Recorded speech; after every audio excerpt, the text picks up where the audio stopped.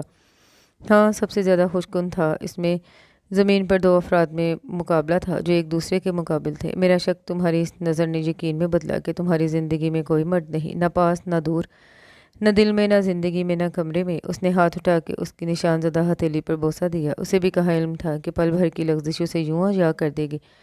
اب تو مجھے دیکھو۔ امن نے مسکراتے ہوئے اس کا چہرہ اوپر کیا۔ اس لیے تو شادی نہیں کی تم سے کہ اب بھی ہر بات کے جواب میں سر جھکا لو۔ پھر کس لیے کی؟ اس نے شرمگی تبسم کے ساتھ اسے دیکھ کے شریر سا سوال داغا۔ امن متاثر ہوا۔ وہ ویسا ہی شوق سا جواب دیتے ہوئے ایک دم سنجیدہ ہو گیا، تاکہ اس پیاری لڑکی کی تنہائی کو رنگوں، پھولوں، خوشبو اور محبتوں سے بھر سکوں۔ اس کی آنکھیں بھی بھر آئیں اور اس کے آنسو دکھ سب اپنے سینے میں اتار لوں۔ امن نے شانوں سے تھام کر اسے خود سے قریب کیا۔ لیکن تم ابھی رونا نہیں، کیونکہ اور بھی بہت کچھ ہے جس کے لیے میں نے شادی کی ہے۔ وہ روتے ہوئے مسکرانے لگی۔ میں نے کبھی سوچا تھا کہ پہلی بار دعا کی قبولیت نے دل توڑا ہے؟ ذرا توقف کے بعد امن گویا ہوا۔ وہ سر اٹھا کے سوالیہ نظروں سے اسے دیکھنے لگی۔ پہلی بار تم سے ملنے کے بعد میں نے تم سے دوبارہ ملنے کی دعا کی، اور جب تم ملی تو ساتھ انکشاف ہوا کہ وہ رک گیا۔ میں نے سوچا پہلی بار دعا قبول ہوئی تو دل ٹوٹ گیا، مگر میں غلط تھا۔ قبولیت کی صنعت حاصل کر چکی کوئی بھی دعا دل توڑنے والی نہیں ہوتی، بس ہمیں یہ سمجھنے میں وقت لگتا ہے۔ وہ مسکرا رہا تھا۔ سمیہ کی شادی میں اس نے امن کے ساتھ شرکت کی، اور مومانی انس ماہرہ اور پوتے کے ساتھ آئی تھیں۔ انہوں نے جو کہا سب نے سن لیا۔ اسے مبارکباد دی شادی کی، اور منیرہ کو پوتے کی۔ ویسے بھی ان کے منہ پر کوئی ان سے اختلاف کرتا تھا نہ سوال، ساری باتیں ان کے پیچھے ہوتی تھی۔ وہ سب جانتے تھے جتنے منہ اتنی باتیں ہوں گی۔ اندلیب اور اس کے بہن بھائیوں نے کوشش کی اس کا نکاح سمیہ کی شادی کے بعد ہو۔ ابا اس معاملے میں خاموش تھے۔ جو دانیہ چاہتی ہے اسے کرنے دو۔ انہوں نے اندلیب کی گزارش پر بھی مداخلت اور دانیہ سے بات کرنے سے انکار کر دیا۔ وہ کچھ دن کے لیے نانا نانی کے پاس آئے تھے۔ واپسی سے ایک دن پہلے مومانی نے ان سب کو کھانے پہ بلایا۔ پہلی بار اس کا سامنا انس اور ماہرہ سے ہوا۔ کوئی بے رحم نہیں ہوا سوائے ماہرہ کے۔ اسے منیرہ اور دانیہ کے ایک دوسرے سے لگاؤ بھی کھٹک رہا تھا۔ کھانے کے بعد وہ بہانے سے باورچی خانے میں اس کے پاس آئی۔ انس میرا مجرم ہے کہ اس نے والدین کے دباؤ میں مجھ سے شادی کی اور پھر طلاق دے دی۔ اس کے باوجود میں اس کی اس خوبی کی معترف ہوں کہ اس نے تم سے محبت کی اور نبھائی بھی، مگر تمہیں اس کی قدر نہیں ہے۔ اسے نہ خوبصورت بیوی تم سے دور کر سکی، نہ بے تحاشا دولت، نہ اکیلی ماں۔ اگر ان سب کے بعد بھی تم انسیکیور ہو تو تمہارا احساس سے کمتری محبت سے زیادہ طاقتور ہے۔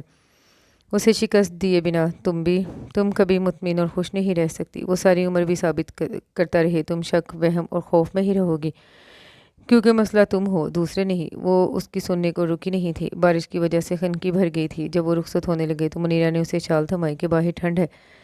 شریف چاچا انہیں گھر تک چھوڑنے آئے تھے۔ آپ کو پتہ ہے آپ نے مجھے ساری دنیا کے مردوں سے نفرت کرنے سے بچا لیا ہے۔ وہ پورے انہماک سے کام کر رہا تھا جب اس کی بات نے چونکا دیا۔ شام میں ان کی واپسی تھی۔ وہ کیسے؟ اس نے ہاتھ روک لیا۔ بس وہ آگے بولنا نہیں چاہتی تھی، مگر امن کے چہرے کا تاثر سننے پہ آمادہ تھا۔ ماموں، ابا، فوزان، انس، میں ان کے بعد سبھی مردوں سے نفرت کرتی اگر میری زندگی میں آپ نہ ہوتے۔ ساری دنیا کے مردوں کو آپ کا شکر گزار ہونا چاہیے۔ وہ دھیرے سے ہنسا اور لیپ ٹاپ بند کر کے اٹھ کے اس کے پاس آیا جو پلنگ پر اس کی طرف کروٹ لیے لیٹی تھی۔ وہ اٹھ کے بیٹھ گئی۔ ابھی زخم ہرا ہے اس لیے تم ایسا کہہ رہی ہو، ورنہ اور سب تو نہیں، مگر تم اپنے ابا سے ہمیشہ خفا نہیں رہو گی۔ وہ نرمی سے گویا ہوا۔ وہ ہمیشہ ہرا ہی رہے گا۔